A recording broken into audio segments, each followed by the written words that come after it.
நூற்றுக்கணக்கான ஆண்டுகள் வாழ்ந்த அந்த முதிய பனியரக்கன் மிகுந்த அனுபவசாலி. கார்னின் உடலில் இருந்த அந்த 2 கருப்பு நிற செதில் வளையங்களை பார்த்தபோது அது அவனுக்கு எங்கோ பார்த்தது போல தோன்றியது.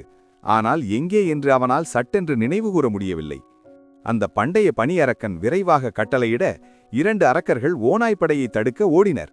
எஞ்சியிருந்த 10-15 அரக்கர்களும் அந்த முதிய அரக்கனும் தங்கள் பார்வையை முழுமையாக கார்ன் மீது பதித்தனர்.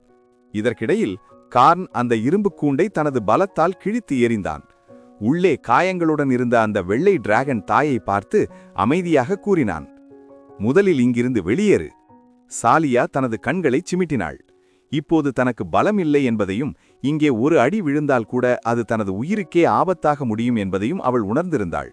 எனவே கூண்டிலிருந்து வெளியேறிய அவள் தனது சிறகுகளை விரித்து தடுமாறியபடி வானில் எழும்பினாள். பனியரக்கர்கள் அவளை அப்படியே தப்பிக்க விடவில்லை. அவர்கள் பல மீட்டர் அகலமுள்ள ராட்சத பனி படிக கற்களையும் 6 மீட்டருக்கும் நீளமான ஈட்டிகளையும் அவள் மீது வீசினர். அவை காற்றை கிழிக்கும் சத்தத்துடன் சாலியாவை நோக்கி சீறி வந்தன. கார்னின் கண்கள் மின்னின. அவன் பார்த்த அந்த தாக்குதல்கள் அனைத்தும் மீண்டும் மெதுவானவே. அவன் தனது வாயிலிருந்து கடும் குளிர் கொண்ட பனி மூச்சை வெளியேற்றினான். தனது கழுத்தை லாவகமாகச் சுழற்றி அவன் சீறிய அந்த உறைபனி காற்று அரக்கர்கள் எரிந்த அனைத்து பனி படிக கற்களையும் ஈட்டிகளையும் நடுவானிலேயே உறையச் செய்தது. இதனால் அந்த தாக்குதல்கள் அனைத்தும் வலுவிழந்து தரையில், இது ஸ்லோ ஸ்பெல்தானா என்று அந்த பண்டைய பனியரக்கன் குழப்பத்துடன் யோசித்தது. அதன் வடுக்கள் நிறைந்த முகம் சந்தேகத்தில் சுருங்கியது. கார்ன் பயன்படுத்தும் அந்த விசித்திரமான ஆற்றலை அதனால் புரிந்து கொள்ள முடியவில்லை. அது அறிந்த ஸ்லோ ஸ்பெல் என்பது எதிரியின் உடலை சற்று மந்தமாக்கும் ஒரு சாதாரண 3ஆம் நிலை மந்திரம் மட்டுமே. ஆனால் கார்ன் காலத்தையே கட்டுப்படுத்துவது அதற்கு புதியதாக இருந்தது. அதே சமயம் வானிலிருந்து காற்றை கிழிக்கும் 2 சத்தங்கள் கேட்டன. ஹோம்ஸும் கிரஹாமும் வேகமாக தரையிறங்கினர். அவர்கள் கார்னுடன் இணைந்து ஒரு முக்கோண வடிவில் நின்றனர். அவர்கள் அந்த பெரிய பனி அரக்கர்கள் கூட்டத்தை சூழ்ந்து கொண்டனர். அந்த 2 டிராகன்களும் ஒரே நேரத்தில் ஒரு நீண்ட மூச்சை இழுத்து நீல நிற பனி மூச்சை அரக்கர்கள் மீது சீறின. சில பனி அரக்கர்கள் உடனடியாக பனி சுவர்களை எழுப்பி அதை தடுத்தனர். அந்த சுவர்களில் விரிசல்கள் விழுந்து பனி மூச்சு நின்றவுடன் அவை சுக்குநூறாக உடைந்து சிதறின. பனித்துகள்கள் எங்கும் பறந்தன. அடுத்ததாக 6 முதிர்ந்த பனி அரக்கர்கள் பலமாக தரையை மிதித்தபடி முன்னேறினர். அவர்கள் தலா 3 பேர் கொண்ட 2 குழுப்பலாக பிரிந்து அந்த 2 வெள்ளை டிராகன்களை தாக்கச் சென்றனர். எஞ்சியிருந்த பனி அரக்கர்கள் பண்டைய அரக்கனின் கட்டளைப்படி கைகளில் ராட்சத ஆயுதங்களை ஏந்தி அனைவரையும் விட தனித்து தெரிந்த கார்னை நோக்கி பாய்ந்தனர். இருந்தபோதிலும் அந்த பண்டைய பனி அரக்கன் மிகவும் எச்சரிக்கையாக பின்னாலேயே நின்றது. அது அவசரப்பட்டு தன்னை நோக்கி வரும் அரக்கன்களைக் கண்டு கார்ன் சற்றும் அஞ்சவில்லை. அவன் ஒரு சிவப்பு நிற நெருப்பு மந்திரக்கோலை எடுத்து மந்திரங்களை உச்சரிக்கத் தொடங்கினான். அந்த மந்திரக்கோலின் வழியாக சுற்றியிருந்த நெருப்பு ஆற்றல்கள் பெருமளவில் திரண்டன. அந்த பகுதியின் வெப்பம் கிடுகிடுவென உயர்ந்தது. அரக்கர்கள் கார்னை 100 மீட்டர் நெருங்கிய போது அவனுக்கு முன்னால் ஒரு கரிஞ்சிவப்பு நிற எரிமலை குழம்பு பந்து உருவானது. அந்த பந்து முழுவதும் வெடிப்புகள் நிறைந்திருந்தது. அதிலிருந்து உருகிய குழம்பு வழிந்தோடி அந்த இடத்தையே சிவப்பாக ஒளிர வைத்தது. இந்த அதீத வெப்பம் பனி அரக்கர்களுக்கு மிகுந்த அசௌகரியத்தையும் எரிச்சலையும் ஏற்படுத்தியது. பனி அரக்கர்கள் கார்னின் அசைவுகளை கூர்மாக கவனித்தனர். அவர்கள் தங்கள் பனிப்படி கேடயங்களை ஒன்றாக இணைத்து கார்ன் தயார் செய்த மந்திரத்திலிருந்து தப்பிக்க வளைந்து நெழுகிந்து மிகவும் எச்சரிக்கையாக முன்னேறினர். கார்ன் தனது மந்திரத்தை தயார் செய்தாலும் அதை உடனடியாக ஏவவில்லை. தனது பிளாட்டினம் நிற கண்களால் அந்த அரக்கர்களை அமைதியாக கவனித்தான். அதே சமயம் கார்னுக்கு பின்னால் இருந்த அந்த பண்டைய பனியரக்கன் தனது உதடுகளை வேகமாக அசைத்து ஒரு மர்மமான மற்றும் சிக்கலான மந்திரத்தை உச்சரிக்கத் தொடங்கியது. சுற்றியிருந்த ஒட்டுமொத்த மந்திர ஆற்றலும் கொதிக்கத் தொடங்கியது. அதுவும் ஒரு மந்திரத்தை ஏவ தயாராகி கொண்டிருந்தது. அது கார்னுக்கு நன்கு தெரிந்த ஒரு உருவாக்கும் வகை மந்திரமாகும். அந்த பண்டைய பனியரக்கன் மந்திரங்களை உச்சரிப்பதில் கார்னை விட மெதுவாகவே இருந்தது. கார்ன் தனது மந்திரத்தை தயார் செய்த முடிவிலும் அது இன்னும் ஆயத்தமாகிக் கொண்டிருந்தது. இதற்கிடையில் கார்னை நெருங்கிய பல பனியரக்கர்கள் தங்கள் ஆயுதங்களை உயர்த்தி பிடித்தபடி கார்னை சுற்றிலும் அனைத்து திசைகளிலிருந்தும் கர்ஜித்துக் கொண்டு பாய்ந்தனர். கார்ன் மென்மையாகச் சிரித்தான். அடுத்த நொடி அவனிடமிருந்து காலத்தின் ஆற்றல் நீர் அலைகளைப் போல பரவியது. அவனை மையமாக கொண்டு 100 மீட்டர் சுற்றளவிற்குள் அனைத்தும் ஒரு கணத்தில் உறைந்து நின்றன. காலத்தை நிறுத்தும் இந்த ஆற்றல் கார்ன் எதிர்பார்த்ததை விட வலிமையாக இருந்தது. அவனது இந்த விழிப்புணர்வுக்கு பிறகு 100 மீட்டர் பரப்பளவையே அவனால் அப்படியே ஸ்தம்பிக்க வைக்க முடிந்தது. அந்த எல்லைக்குள்ளிருந்த பனி அரக்கர்களின் உடல்கள் தத்துரூபமான சிலைகள் போல உறைந்தன.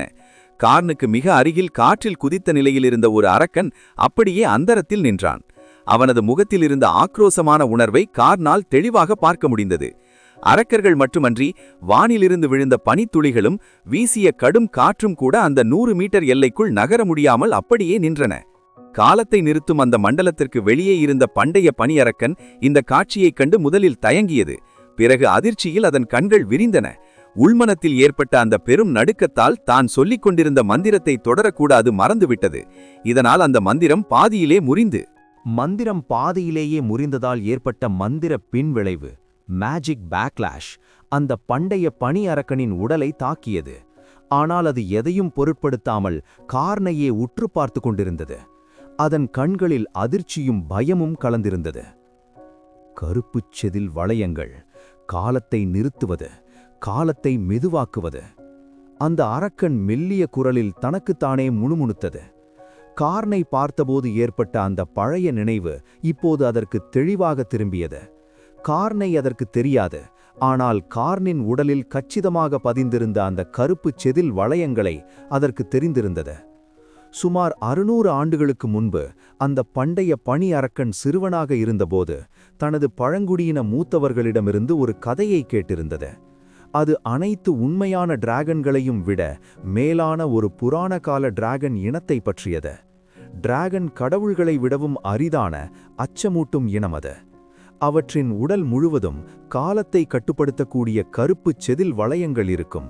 தெய்வங்களாலேயே தொட முடியாத காலம் எனும் எல்லையை அவை ஆளும். ஒருவேளை நீ ஒரு கால டிராகனை சந்தித்தால் ஒருபோதும் அதனுடன் போரிட நினைக்காதே. வலிமை மிக்க டைட்டன்களே அவற்றை எதிர்க்க அஞ்சுவார்கள் என்று அன்று பெரியவர்கள் சொன்னது அதன் மனதில் இப்போதும் பசுமையாக நிழலாடியது. அன்று அது கால டிராகன்கள் என்று எதுவும் கிடையாது, இதெல்லாம் மற்ற டிராகன் இனங்கள் நம்மை பயமுறுத்த கிளப்பிவிட்ட வதந்திகள், யாராவது அதை பார்த்திருக்கிறார்களா என்று விவாதம் செய்திருந்தது. ஆனால் இன்று அதன் கண்களுக்கு முன்னால் கார் நின்று கொண்டிருந்தான். உண்மையிலேயே கால டிராகன்கள் இருக்கின்றனவா என்று எண்ணிய அந்த பண்டைய அரக்கனின் இதயம் பயத்தில் குளிர்ந்தது. இதற்கிடையில் காலத்தை நிறுத்திய அந்த மண்டலத்திற்குள் இருந்த கார்ன் அந்த பண்டைய பனி அரக்கனின் முகத்தில் தெரிந்த விசித்திரமான மாற்றத்தை கார்ன் கவனித்தான். ஆனால் அவன் அதை பொருட்படுத்தவில்லை. 700 ஆண்டுகளுக்கும் மேலாக அனுபவம் வாய்ந்த உண்மையான டிராகன்களுக்கு எதிரியாக இருக்கும் அந்த அரக்கன் கார்னின் ஆற்றலை வைத்து அவன் யார் என்பதை ஓரளவுக்கு கணித்திருக்கக்கூடும் என்பதை கார்ன் உணர்ந்தான். காலத்தை நிறுத்தி வைப்பது அவனது கால ஆற்றலை பெருமளவில் செலவழிக்கும் என்பதால் கார்ன் நேரத்தை வீணடிக்க விரும்பவில்லை. அவன் தனது மனதை குவிக்க பிரகாசமான தீப்பிழம்புகளுடன் எரிந்து கொண்டிருந்த அந்த எரிமலை குழம்பு பந்து தரையின் நோக்கி விழுந்தது. வியக்கத்தக்க வகையில் அந்த எரிமலை குழம்பு பந்து தரையில் மோதியபோது வெடிக்கவில்லை.